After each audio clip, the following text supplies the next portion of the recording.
Hello there. I went to an 18th century ball and decided I needed a new dress. So this video is for you if you want to see someone try to make an 18th century dress in a day, and of course see the ball I went to at the end. The middle of this video, I promise, is more calming, less chaotic, watching me make a petticoat. But really, the bulk of this video is what you're here for, the struggle bus. So let's begin. It is 12:30 p.m. on a Sunday. I have a ball this Saturday and I have a dress that I originally was planning to wear, but all of a sudden I had this crazy idea that maybe this fabric wants to become a new dress. So maybe I can make a dress in a day. Side note, I am not someone who advocates last minute sewing. I pride myself in being able to pull from a back catalog of clothes and also plan way ahead. In this case, I was sucked into this because I suddenly had the idea that would it be fun to have a Barbie dress? Let's go pink. To make your sleeves match, use one piece as a pattern to cut out the second one. Hello, it is now 2:45 p.m. I've got everything cut out. You see the bodice has started assembly. I've got sleeves cut out. I need to iron all the pieces before I go further. I've got the skirt panels cut out, and I've got this much scrap to figure out how to do trimming. It's 4 o'clock. Ironing took longer than I expected, but I have this lovely piece of candy, and I am taking a break to do a Zoom call with friends.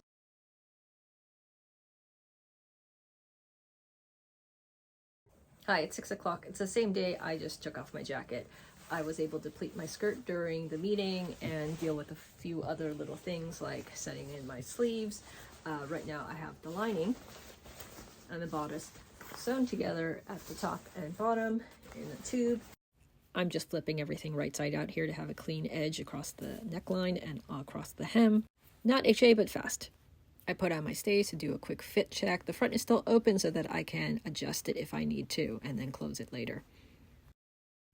During the 18th century, you would have had separate shoulder straps that someone helped fit on you, but I do not have a helper, so this is what I did.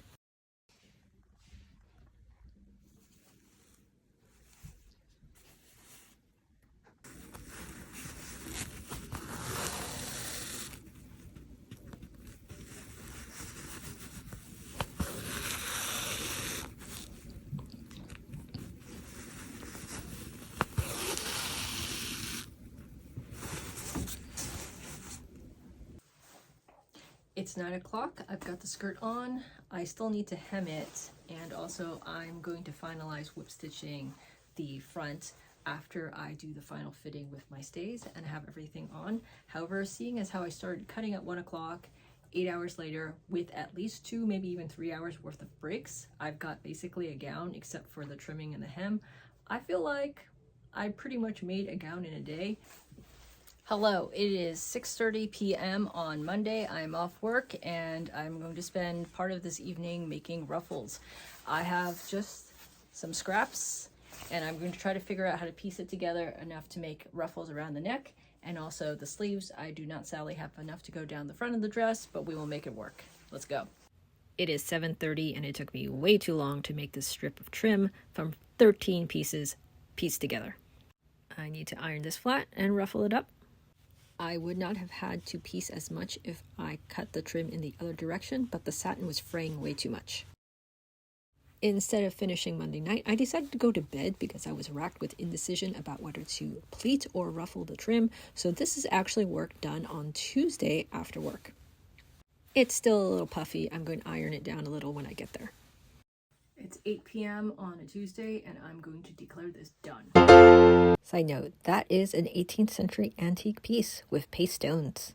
This is why you should press your seams. That one's pressed, and this one I forgot to do for the shoulder. And to reward you for your patience before we launch into the petticoat, this is what the dress looked like, worn at the Airbnb. Yes, there is wrinkling in the back, and I'll explain that later. I've been talking too much, so enjoy the next 2 minutes of me making the petticoat, going to the ball, and then explaining what mistakes were made.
noticed that the ball, I had a lot of wrinkling in the back and also in the front, and I realized the bodice was too long. But how did that happen if I've made this dress before and the previous one fit?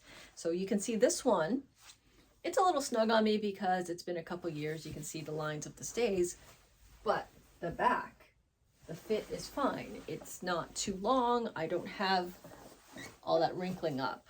And I realized what happened. I outsmarted myself. When I was making this dress, I looked at this one, I pulled it out of the closet and realized, you know what? I didn't have that much material to fold up at the bottom and the top. So when I'm cutting it out this time, I'm gonna add some more. I forgot about that when I was actually sewing. So instead of taking advantage of the extra seam allowance, I treated it like the same, sewed the skirt on, tucked in the top as much as I would normally, and then you ended up with the longer bodice in the back and a longer bodice in the front. And then it's really obvious when I sit down, it rides up. Future me is going to fix this by removing the skirt completely and actually moving it up. Future me is also going to remove the trim, cut down the neckline, put the trim back on, and just overall improve the fit of this bodice.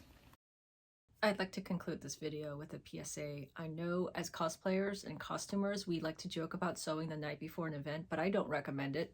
That's when bad things happen. Really bad things.